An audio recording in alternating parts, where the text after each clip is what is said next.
Welcome back to the Grow Your Nutrition Business podcast. At Healthy Steps Nutrition, we believe something as fundamental as nutrition shouldn't be complicated, which is why we focus on a simple, habit-based approach when working with clients. We know that helping your clients become the best and healthiest versions of themselves isn't just about coming to the gym for a few hours a week or following a meal plan. Instead, as gym owners and coaches, we have to focus on a holistic approach, looking at sleep, stress management, mindset, lifestyle, support system, exercise, and of course, nutrition. By doing this, your clients will have the support that they need to become their best selves. My name's Nicole Aucoin. I'm the registered dietitian and founder of Healthy Steps Nutrition, CrossFit HSN, and HSN Mentoring. I'm also the author of The Basics of Nutrition Coaching CrossFit Preferred Nutrition course. In this podcast, I'm going to teach you how to take one step at a time to build a successful, habit-based coaching program where you finally feel confident talking about nutrition to your members and your communities. Today's guest, I am so excited to have on. His name is Greg Wells. He is one of the co-authors of the new Precision Nutrition course on stress, sleep, and recovery. I'm personally going through it right now and am so impressed by the course. Well, one of the big things we talk about and one of the pillars in the Healthy Steps Nutrition framework is sleep. I don't think most coaches understand the detrimental effects of lack of sleep that will have on your client's success long term. So in this podcast, Greg and I talk about why sleep is so important, what happens in your body biologically when you don't get enough sleep, and then we talk about a wide variety of things regarding stress management and tools to help you sleep better and manage your stress better. Greg is an author. He also is a wealth of knowledge in the exercise science realm. He is a professor. He's just such an amazing person to be around. He has such great energy. This podcast was so much fun. I hope you enjoy it. We will get to this podcast right after this message. Did you know that Healthy Steps Nutrition has a partnership with Precision Nutrition?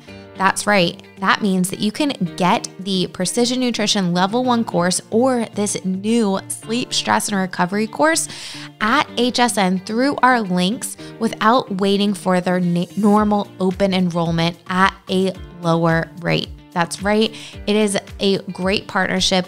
We are constantly believing in increased coaching development.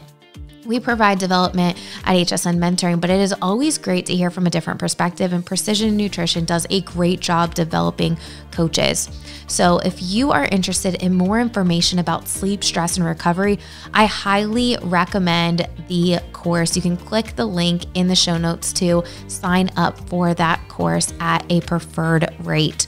The cool thing about this course is, unlike the Precision Nutrition Level 1, it is super interactive and it allows you to reflect on how the information will help you and in turn help your clients. Such a great course. All right, let's get to this episode with Greg Wells. Enjoy.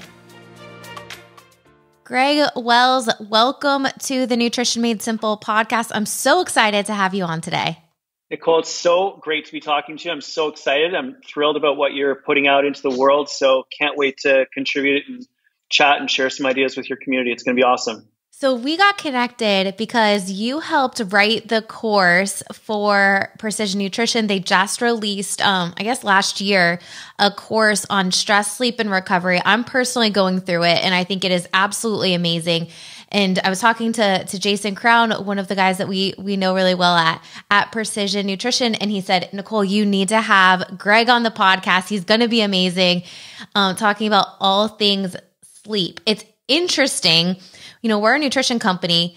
Why should coaches, why should gym owners care about sleep when we're talking about nutrition? Yeah, isn't that interesting, right? Like we end up at recovery, regeneration, sleep. Even when we're talking about training, when we're talking about nutrition, we end up in all of these different places because I think that the ultimate limiting factor in our ability to make nutritional changes, in our ability to actually start training, is totally dependent upon our ability to recover and to regenerate, right? And sleep is the foundation for that. So that's exactly the same question that we were asking, with the precision nutrition guys in designing this course, because, Precision Nutrition is a nutrition company. They teach people how to eat healthy over the long haul, but we were constantly running up against the challenges that people were facing implementing the ideas from the precision nutrition content. And it was always sleep, fatigue, stress. Yep. And so we thought we should develop something else just to help them around that too. And that's what we've done. I love it. I think one of the things we just did a training with Dr. Danny Urcuyo on sleep with HSN mentoring clients. And one of the things that he brought up, and you actually have some statistics around it in your book called The Ripple Effect. You talk about when someone doesn't get enough sleep, how it impacts their health, like biomarkers start changing when you don't get enough sleep. I would love to kind of start there, because it's not just how you feel. It's also like what's going on the inside of your body that you don't necessarily feel. It's so incredible when I started digging into this concept of sleep. I'm a physiologist by training, an exercise physiologist. And so about 6 or 7 years ago, I started really exploring sleep for a host of different reasons, one of which my daughter got really sick with viral encephalitis. We needed to make sure that her brain recovered and regenerated in a healthy way. And so that's when we as a family started really digging into sleep. That coincided with me studying sleep in a host of different reasons, in a host of different areas and for a whole bunch of different reasons. But what was really wild when I started digging into it was just how powerful sleep is when it comes to impacting our physiology. So when we sleep, we release growth hormone that helps us to repair and regenerate all the tissues inside of our body. When we sleep well or not, it impacts leptin and ghrelin, two hormones that control our appetite and satiety. So if you sleep well, you're going to make better nutrition choices. Right. But then you go even down into the cellular level. And if you get a couple nights bad sleep, you don't sleep well for a couple of nights, your cells start acting as if they have insulin resistance or type 2 diabetes. And that's really blew my mind, because you could be eating what you're eating, could be exercising the way that you're exercising, but if you're not sleeping well at the metabolic level, problems begin to emerge.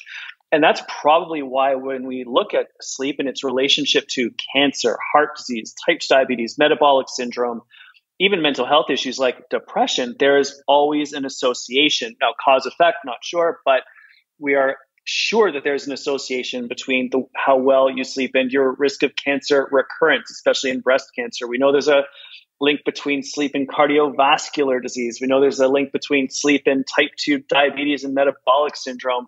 And now, of course, with mental health being top of mind for so many people, we're also learning that sleep is associated with depression and anxiety. So it's powerful, it's super important, it's the foundation.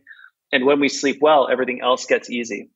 I think putting this into a practical standpoint, I'm sure everyone listening to this podcast has had a bad night's sleep, and all of a sudden you're craving pizza and ice cream and stuff that you would not normally crave, which you're never really satisfied anyways, because your hormone levels that tell you, hey, I'm satisfied with the food I'm eating are lower, right? So it is sure, I think, a ripple effect, but I think it also goes back and forth, right? Like you're stressed and then you don't sleep, and then you don't sleep and you eat worse foods, right? So it's this revolving door that is really tough for people to get out of unless they're super mindful and they put in good practices regarding sleep hygiene, right? Yeah. And I think that we can build upon that. First of all, if you're stressed, if you're tired, if you're fatigued, if you haven't been eating well, like huge love, massive respect, like life is what it is. It's hard. It happens. Like we're not beating ourselves up over this stuff. It's like radical self-acceptance. We are where we are today, and that's totally fine. So now what? Okay. So if we have a lifestyle that's really stressful, and mine is, I run a lab at a hospital. I'm, writing books and have a consulting practice, and I've got 2 little kids, and it's just been mayhem. So it's been stressful. Therefore, physiologically, your hypothalamic pituitary axis gets activated. You release adrenaline and cortisol into your system to supercharge your instantaneous performance. The problem with that is that it causes problems long term, including dumping glucose from your liver into your blood.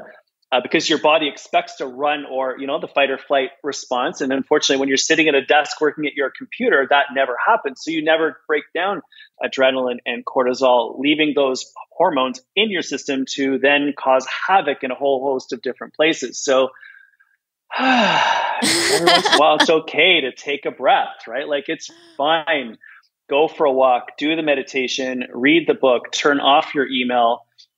Give yourself permission to go to the gym without your phone. If you're having dinner with your family, turn off the audio notifications. If you're trying to get something done at work, turn off your email so you can focus.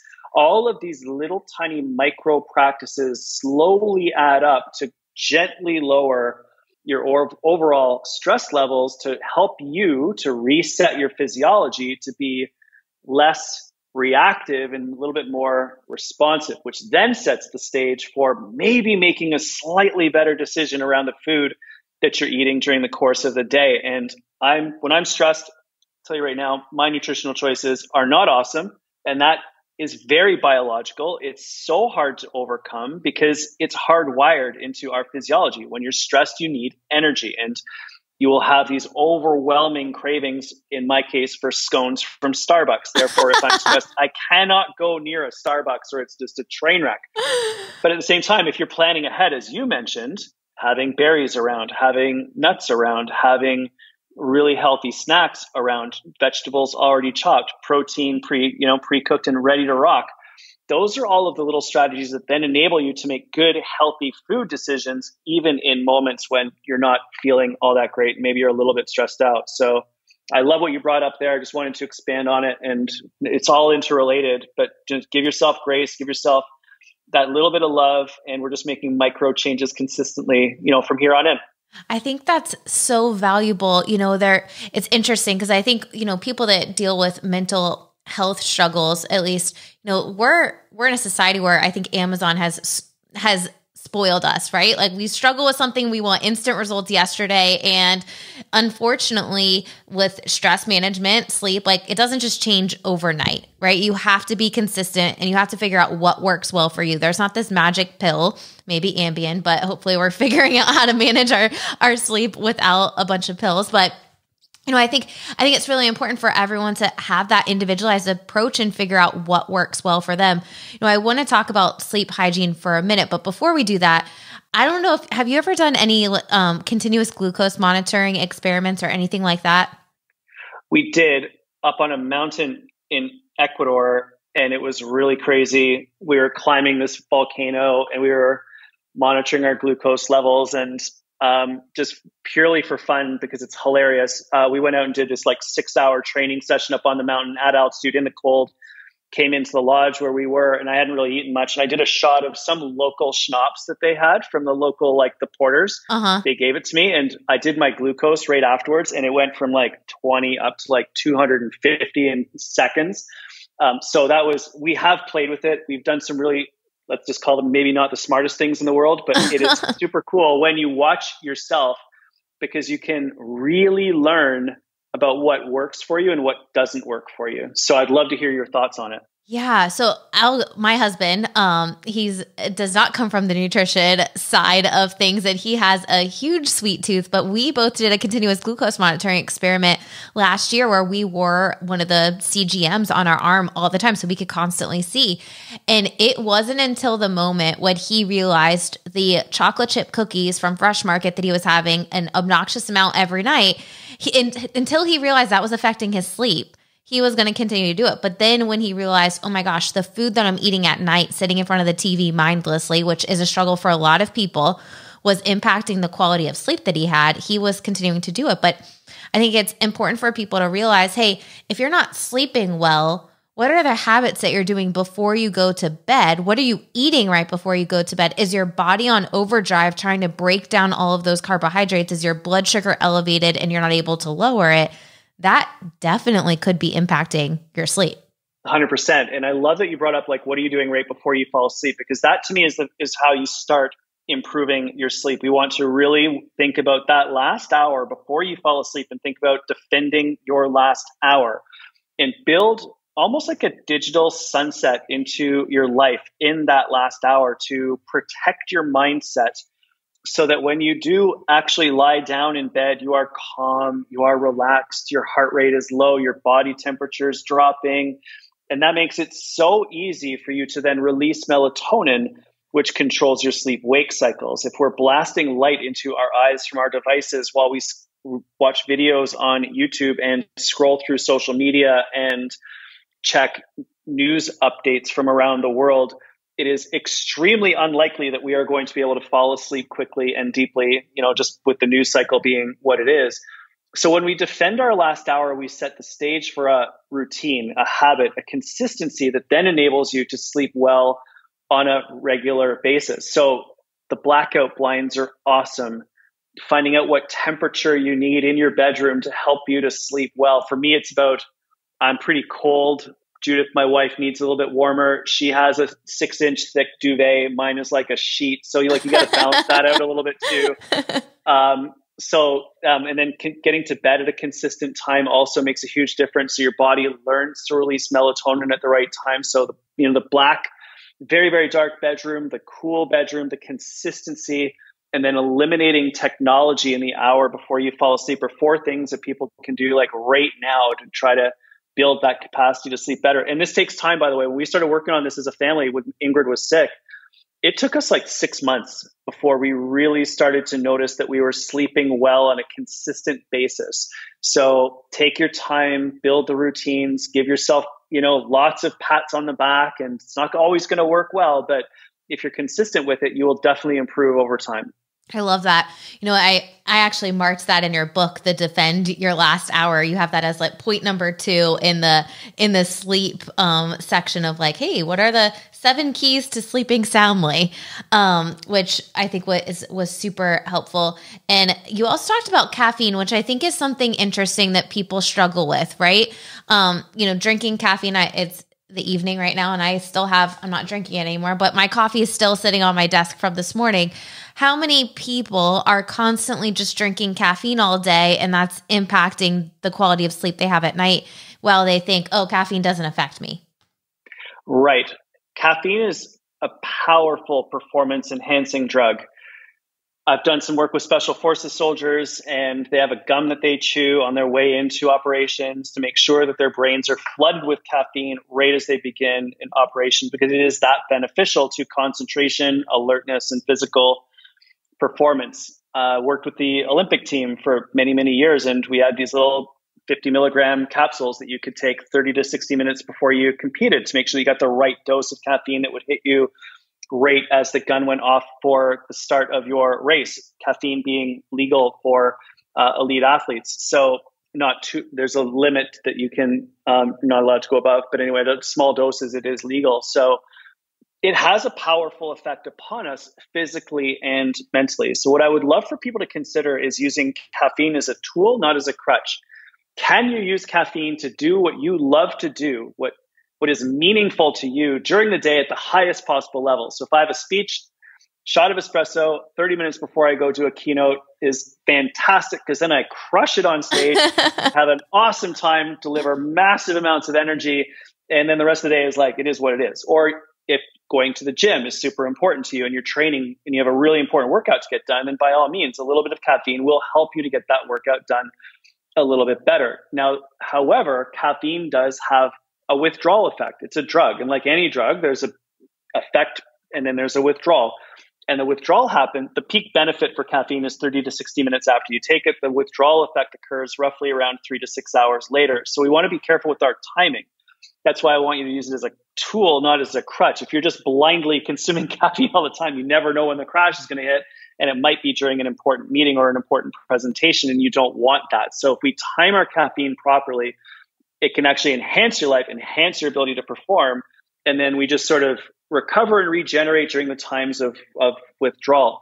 Caffeine takes about 6 to 8, maybe even longer, maybe 10 hours to be cleared out of the system. So I suggest people stop drinking caffeine anywhere around noon till 2 in the afternoon should sort of be the last dose of caffeine to make sure it's out of your system before you do fall asleep. There are fast metabolizers genetically who can clear caffeine really quickly and slow metabolizers who clear caffeine really slowly. I'm a slow metabolizer. Unfortunately, if I have a cup of coffee in the afternoon, I'm crawling around the ceiling for days. But I know that other people can drink a big, huge cup of coffee and fall right asleep. So you have to sort of gauge yourself a little bit on that way too. But in general, our rule is 8 hours before you want to fall asleep, we are stopping caffeine.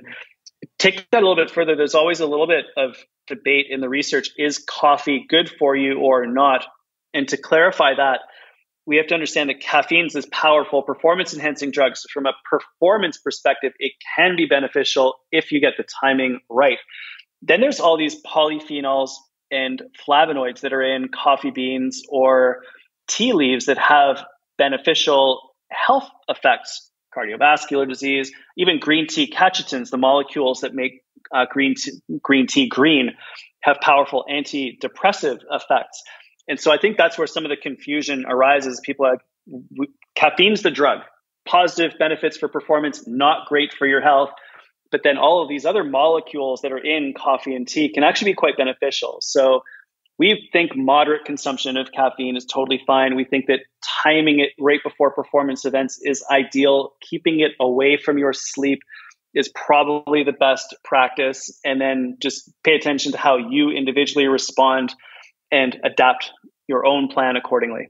I love that. And then the other thing that I would venture to say regarding nutrition coaches who are talking to their clients about caffeine is, what are you putting in the coffee? If someone says they have coffee, they're not going to naturally say, and I put 5 teaspoons of sugar in there, or I go to Starbucks and I get the Java chip latte every single time that has 65 grams of sugar. They're not going to naturally say that to you. So if someone's telling you that they have coffee, awesome. What do you usually put in your coffee? How much of that do you usually put in? Have you ever considered measuring it out? I know for my husband who loves sugar, he's really getting a lot of shout outs today. He will drink like I don't even know what it's called, like sweet creamer. But he now measures it out. He has 1 tablespoon and that's it. But before it was like heavy on the pour with the sugary creamer. And then he realized, oh man, I'm having 35 grams of sugar in my coffee in the morning. This is not actually helping me towards my goals. One of the most important things I learned from Dr. John Berardi at Precision Nutrition many, many years ago was the simple idea of no drinks with more than 0 calories. And I love that because it gets you off the sodas, it gets you off the juice, keeps you from putting tons of sugar and cream in your coffee or tea. So that's something that we're sort of big fans of. And I love that you brought that up. We really do need to be careful because like a shot of espresso before you go do a workout, I'm cool with that. I've certainly done that many times. I love a little espresso before I go do keynotes or podcasts like this one. But if you're not careful and you go and you put in some cream and some sugar, what goes from being a 0 calorie performance enhancing drink goes very rapidly to a sugar laden metabolism bomb, literally. And I would love everyone to be super mindful and to have those conversations with people to help them be aware of the sneaky sugar, the sneaky calories that can get in there that can sabotage the work that you're doing over. And it's not the one drink that's going to make a difference. It's the fact that it's a packet of sugar every single day for the entire year, which adds up to, let's just say, maybe even if it's 4,000 calories a year, that's 1 pound a year of potential fat mass gain, which is the typical rate of fat mass increase for most North Americans. And so if we actually wanted to reverse the global obesity epidemic, going on radical diets probably will never work for a whole host of different reasons, but micro changes at the scale of probably around 20 to 40 calories a day, which is nothing in a 2,000 calorie roughly diet, would be enough for us to reverse the global obesity epidemic. And it's the sneaky little calories that make all like the little bit of sugar, a little bit of cream in your coffee, or maybe a little bit of soda here and there. That's the stuff that really affects people long term. I'm right now having this conversation on the Pacific coast of Nicaragua, where we come to hang out and recover and regenerate. And I spend a lot of time in the local community because it's very developing world around. We're pretty remote. I like to go to very remote locations, and it's amazing to me when I go into the local community where their food is totally not processed. It's all rice, beans, local veggies. Like it's the food itself is incredibly healthy, but everyone drinks soda.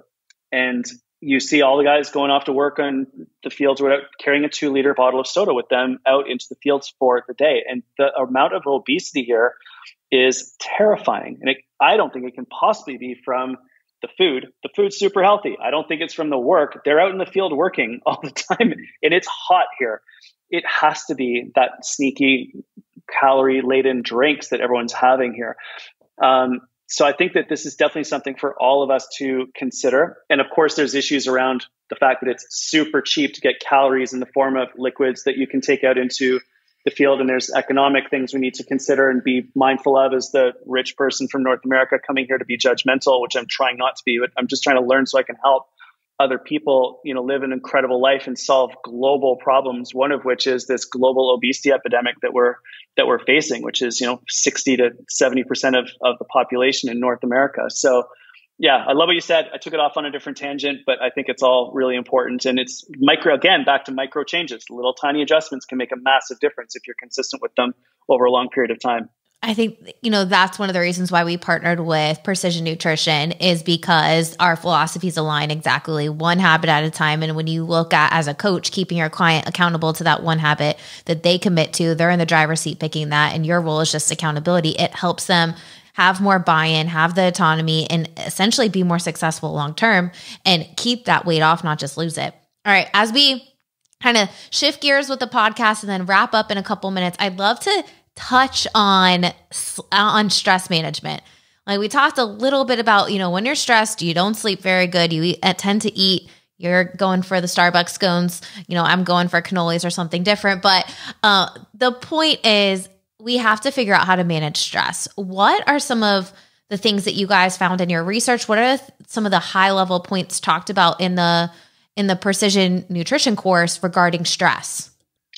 I think the simplest takeaway for all of the coaches on this show to think about and to help their clients with would be the idea that acute stress is great for performance. Chronic stress is disastrous for our health. So the game is to enable people, to encourage people, to empower people to give themselves permission to take a break.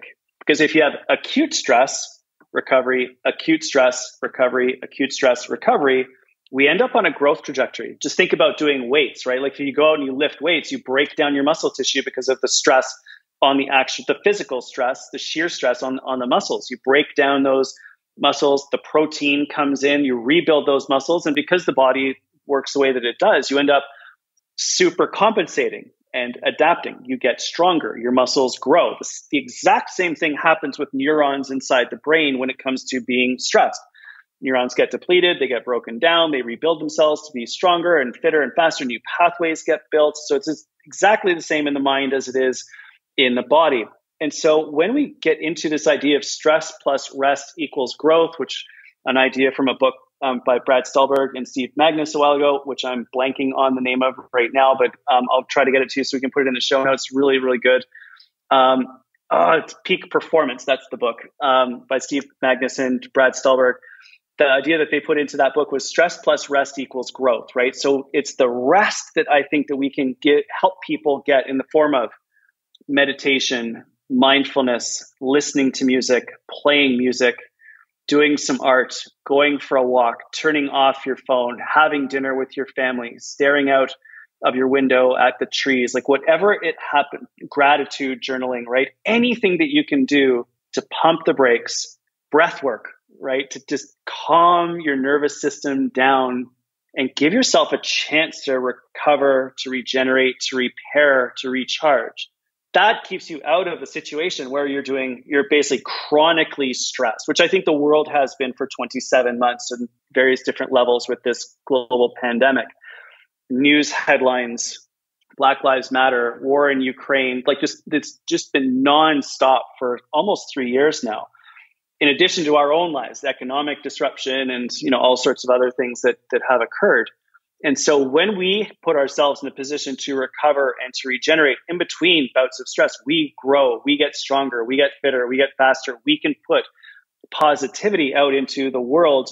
We can help others become the best versions of themselves, because as coaches, that is what we love to do.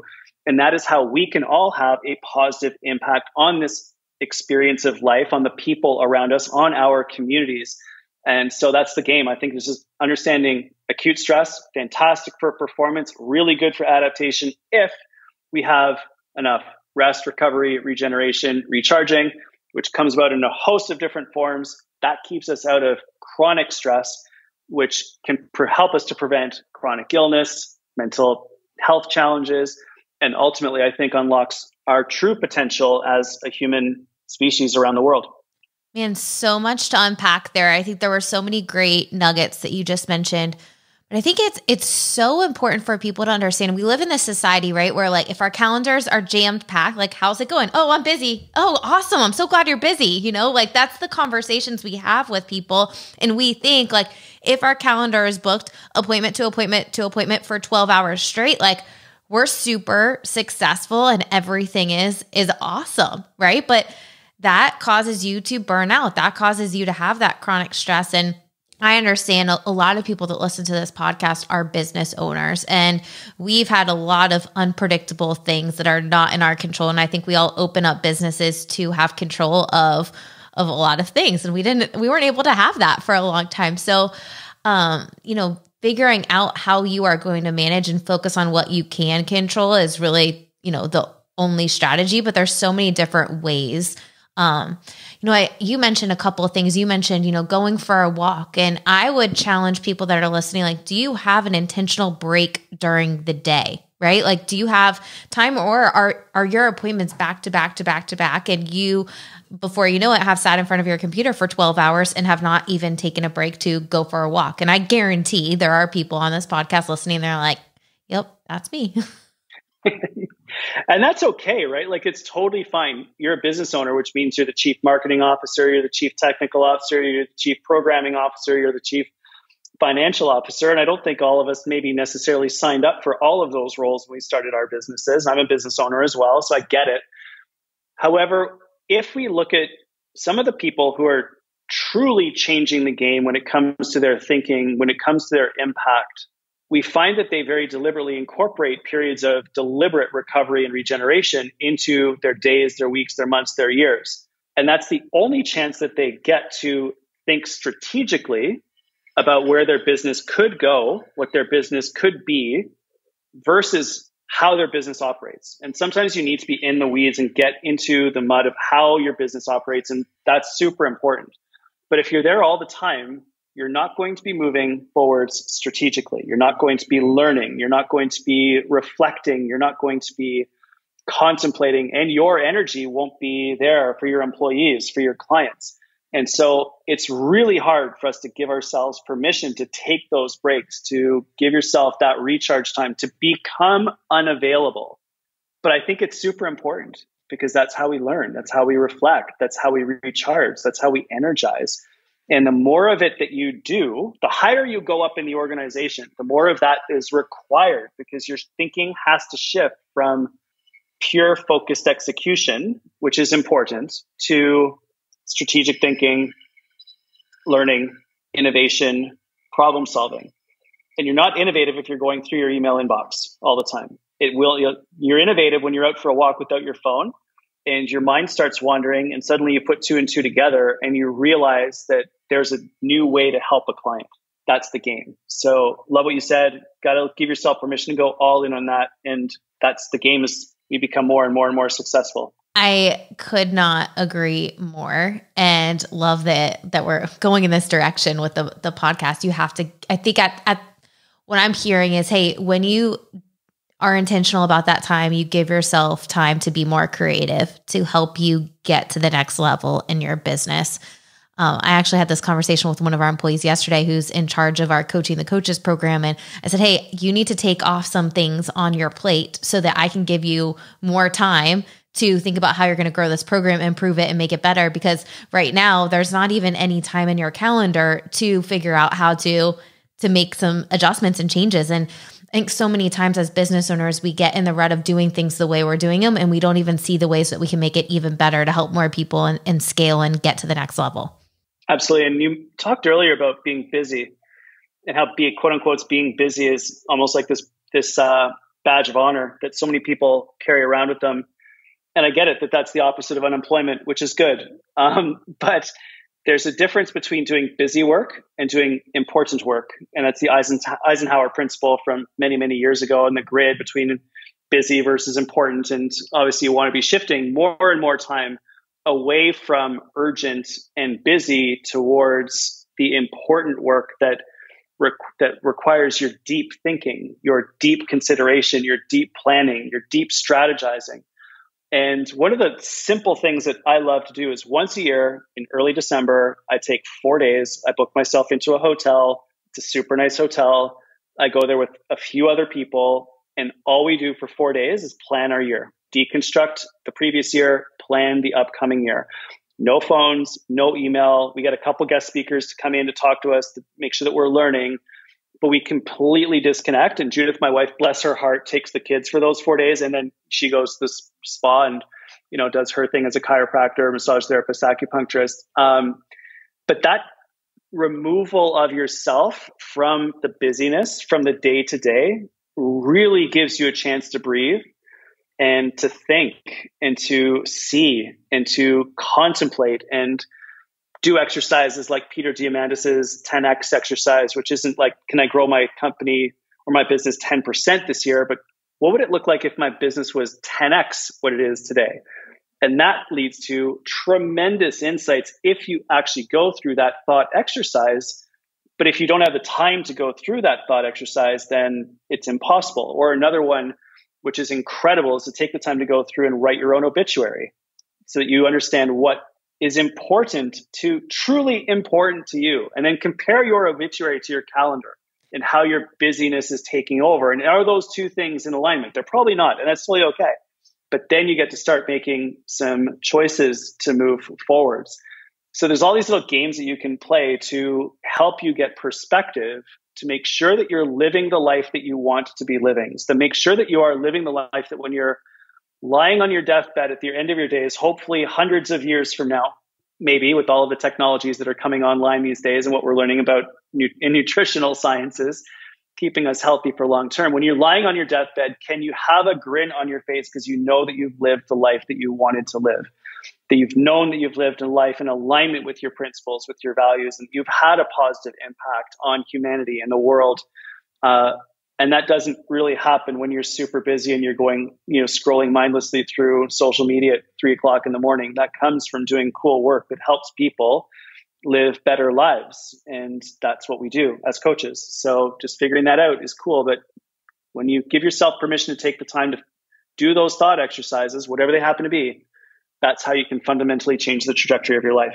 I love that you mentioned the 10X and the obituary. I think I did that a few years ago with Donald Miller for the first time. And it was eye-opening. Okay, I need to change some priorities. Obviously, they didn't change overnight, and I think as business owners, we go through seasons, right? There are seasons where you're a little bit busier, where things have to take a back seat, and there are seasons where you can take a back seat with some things, and other things like family becomes a little bit bigger of a priority. So, I think give yourself a little grace.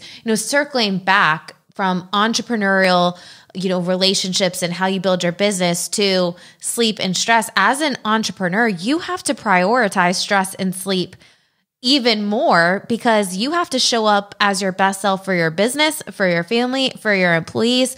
So these things are not only applicable to you helping your clients, but also helping yourself. Yes, I learned that from Dan Sullivan many years ago when I went through the Strategic Coach program, which is a really cool accelerator for entrepreneurs. I did that when I transitioned out of being an academic professor at a university to being a full-time entrepreneur, which is a host of other stuff we can get into some other time around my mindset around that shift. But that idea that you really do need to become the person that your business needs you to be is super interesting, right? And when you think about what does my business need of me, high energy, positivity, encouragement, great coaching, awesome service delivery, deep knowledge, practical expertise, cutting edge science and research. Again, I'm just throwing ideas out here that people might be able to sort of latch onto. Whatever that happens to be for you and your business, who you need to become to have a positive impact in the world that you're capable of having. how do you reach your own potential? You reach your potential so that you can then help others around you to reach their own performance potential, their health potential, their impact potential. If you're an entrepreneur, it all revolves around you. And if you're exhausted, burned out, stressed, tired, it can't happen. So all of the things that we need other people to be doing, we want other people to be doing to elevate their lives, or some of the things that we need to prioritize for ourselves as well. And the cool thing is that when you learn to do it for yourself as a business owner, it becomes easier to coach other people who are also business owners, doctors, lawyers, carpenters, mechanics, whatever it happens to be, because they're also struggling with balancing things in their life. And if we learn how to do that in our own life, and I'm not by any stretch of the imagination perfect on this one, this is an ongoing battle for me as a type A, hyper overachiever, insecure, always, no matter what type, entrepreneur that's driving for a whole host of different things for a whole host of different reasons. Like, this is hard work. And this then leads you into some pretty deep introspection around why you're doing what you're doing. Why are you driving yourself so hard? And that when we understand our own motivations truly deeply for our actions, for the way that we are operating, the way that we are acting, that then leads to huge opportunities for personal growth, which then, of course, lead you to become the person that you need to be to absolutely dominate your art and craft in the world, and become a history maker. And even if that's a history maker for the 10 people that truly love you and they're your clients, then that's all good, because they'll remember you as being the person that put their life on a different trajectory. So yeah, lots to unpack there, but you're going into some pretty cool places for a lot of the people that are listening to your show. I love it. Well, thank you so much for coming on the podcast today. There was so much talked about in regards to sleep, why we need to sleep, how it impacts optimal health. And if you're not getting enough sleep, what are the impacts to your health that could be detrimental to not only like reaching your short-term goals, but also disease prevention long-term. So that's something that's super important as a gym owner, as a coach, you need to think about. And then also looking at stress management. And I challenge everyone to take the tips, and we'll put some more links in the show notes and some review of some of the topics that we talked about. But I would recommend taking some of the tips that Greg mentioned today and use them for yourself. Because once you start using them for yourself, and you can talk about, hey, I struggle with sleep, I struggle with stress management, it makes you more relatable. And people don't want to work with someone that's perfect. They want to work with someone that they can relate to and that can help them, that's a few steps ahead of them. It's less intimidating for them to work with someone that, truthfully, none of us have all of our stuff together. And that's totally okay. But I think you have to be relatable as a coach, as a gym owner. And if you practice what you preach, if you use some of these things, I guarantee it's going to help you. And then in turn, if you share that experience with your following, it will then help them too. Awesome. Thank you. Couldn't agree more, Nicole. Like this is just so great. I've been so grateful for having the chance to talk to you and, feed off the energy and hopefully help all your gym owners, because my goal is to reach, as many people as I possibly can in my life. And I know that when we talk to gym owners, they're influencing, dozens of coaches and dozens of trainers who are then impacting hundreds of thousands of people. So, we had a great convo, and I hope it was helpful for everyone. Well, thank you so much. And thank you for all of the knowledge that you guys put into the Precision Nutrition course, sleep, stress, and recovery. What was super interesting about that course is how interactive it was. So unlike the PN one, which I took actually twice now, it was super interactive the whole time. So you are like looking at it from your own perspective, like, okay, how do I handle this stuff? And then, okay, in turn, how can my clients do a better job, or how can I do a better job coaching them? So you guys did such an incredible job with that course. I highly recommend it for anyone who wants to learn more about stress, sleep, and recovery. Yeah, perfect. And, we're so happy to have people go through that course and take the information, apply it to their clients and create the conversation that's going to enable all of us to keep learning. So we're also looking for feedback from everyone that goes through the course, but how we can make it better, what other challenges you're facing, and hopefully that'll lead to an ongoing community of all of us that are working on stress and sleep and recovery and nutrition and exercise, because, we all know the world needs a lot more of that. So we're super grateful for anyone that takes the course. We can't wait to hear what you think about it. I hope you enjoyed that episode with Greg. I think there's so many amazing nuggets in there, but fundamentally, we need to be addressing sleep and stress with our clients. If you're not talking about it regularly, you are missing the mark here. We're missing an opportunity to help our clients become the healthiest and best versions of themselves. So what can you do? Ask a question about sleep in your initial consultation forms. How would you rate your sleep, A to F? How many hours a night do you get on a regular basis? Is it broken up, or do you usually sleep through the night? What kind of routine do you have to wind down? What other types of surroundings do you have regarding your sleep routine? Are you sleeping with the TV on? Is it cool? Are you having this wind down routine to relax your body so that you're not hyped up right before you go to bed? Some people can't exercise right before they go to bed because it keeps them staying awake. We need to help our clients address what is going to work best for them, and for every person, it's a little bit different. Next thing we need to talk about is sleep. If we're not talking about stress with our clients, we are missing the mark here.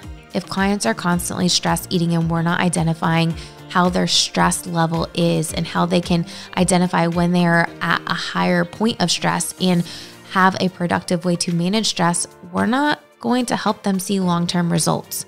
So remember, we want to help clients acknowledge, are we sleeping well? What is our stress level? And help them identify ways to improve those two things. It is absolutely amazing when you can help your clients with a holistic approach like this, not just what they eat. They start seeing you as an expert and accountability partner and someone who they can rely on for things beyond telling them what healthy recipes. What happens then is they see better results and you have increased length of engagement with your clients. It's a win-win. Well, I hope you enjoyed this episode. Make sure you subscribe to this podcast. And if you are looking for more continued education on stress, sleep, and recovery, highly recommend the Precision Nutrition Stress, Sleep, and Recovery course. Click the link in the show notes so that you can purchase it through Healthy Steps Nutrition and get access to the course. You'll get access within 24 business hours. When you sign up for the course, you are signing up through the Grow Your Nutrition Business website, and we will then get you access to the course on our end. All right, hope you enjoyed this podcast, and we'll see you back next week.